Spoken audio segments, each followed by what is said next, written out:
बिस्मिल्लाहिर्रहमानिर्रहीम। नमाज जमात। तमाम वाजिब नमाज़ों की अदायगी जमात के साथ अदा करने की बहुत ज़्यादा ताकीद की गई है। नमाज जमात के कुछ फ़वाइद ये हैं कि ये फ़रोग़ देता है बराबरी को।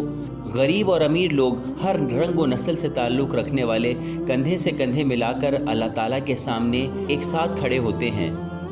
इत्तेहाद को, एक ज़बान में तमाम आमाल अंजाम दिए जाते हैं जो हमारे लिए मुत्तहिद रहने की ताकीद है। दोस्ती और एक दूसरे से मरबूत मुआशरे को, यानी लोगों को एक दूसरे से मिलने और आपस के रवाबित बढ़ाने में अहम किरदार अदा करता है। नज़्म व ज़ब्त को, यानी सीधे सफ़ में खड़े होकर इमाम जमात की पैरवी करना। लामहदूद रूहानी सवाब, मसलन ये कहा गया है कि अगर 2 लोग नमाज जमात पढ़ रहे हों तो इनको हर रकत की अदायगी पर 150 नमाज़ों का सवाब मिलेगा।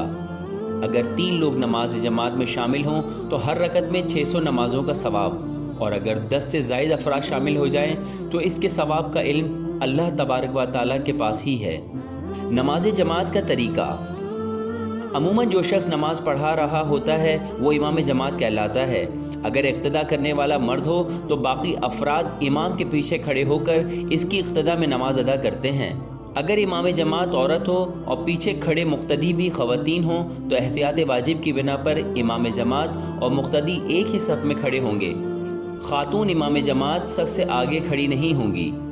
जब इमाम जमात नियत बांध ले और बुलंद आवाज़ में तकबीरतुल एहराम अल्लाहु अकबर पढ़े तो मुक्तदी भी इमाम की इक़्तिदा में नमाज की नियत बांधे और तकबीरतुल एहराम पढ़े।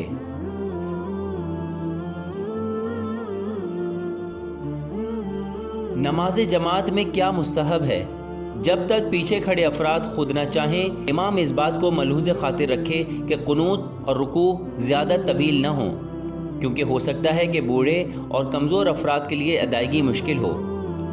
इमाम बुलंद आवाज़ में नमाज की अदायगी करे ताकि जमात में मौजूद तमाम अफराद आवाज़ सुन सकें। उलमा और पाकीज़ा व बाकिरदार हज़रात को पहली सफ़ में शामिल होने का मौका दें। जब अक़ामत में क़द क़ामत सलाह पढ़ी जाए तो तमाम अफराद को नमाज के लिए खड़े होना चाहिए।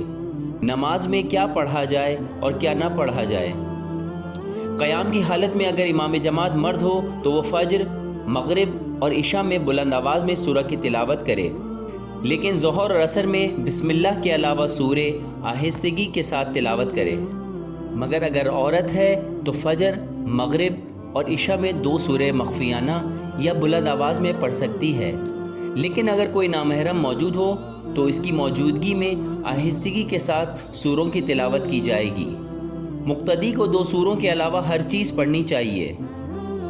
लेकिन अगर मुक्तदी की पहली और दूसरी रकत हो जबकि इमाम की तीसरी और चौथी रकत हो तो इसे सूरह हम्द और दूसरी सूरह की तिलावत करनी है। लेकिन ज़ोहर और असर में पहली और दूसरी रकत में 2 सूरों की बज़ाते खुद अदायगी की ताकीद है।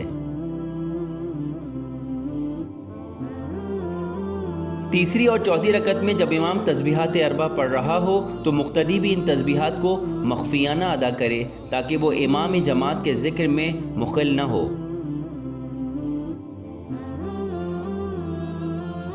रुकू, सुजूद, तशहुद और सलाम मुक्तदी ने इमाम के साथ मख्फियाना तौर पर अदा करने हैं, सिवाय वो 2 सूरे के जो पहली 2 रकत में पढ़े जाते हैं। नमाज जमात के बुनियादी क़वाइद।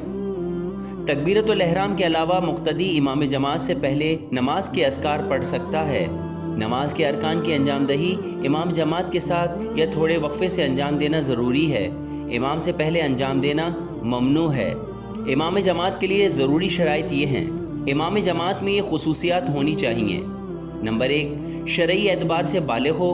नंबर 2, आक़िल हो। नंबर 3, हलाल ज़ादा हो। नंबर 4, आदिल हो और गुनाहों से दूर रहने वाला हो। नंबर 5, नमाज की तमाम शराइत से वाकिफ़ हो। नंबर 6, अरबी की सही तजवीद से क़राअत कर सकता हो। नमाज जमात में किस तरह शामिल हों इसका ज़िक्र आगे करेंगे।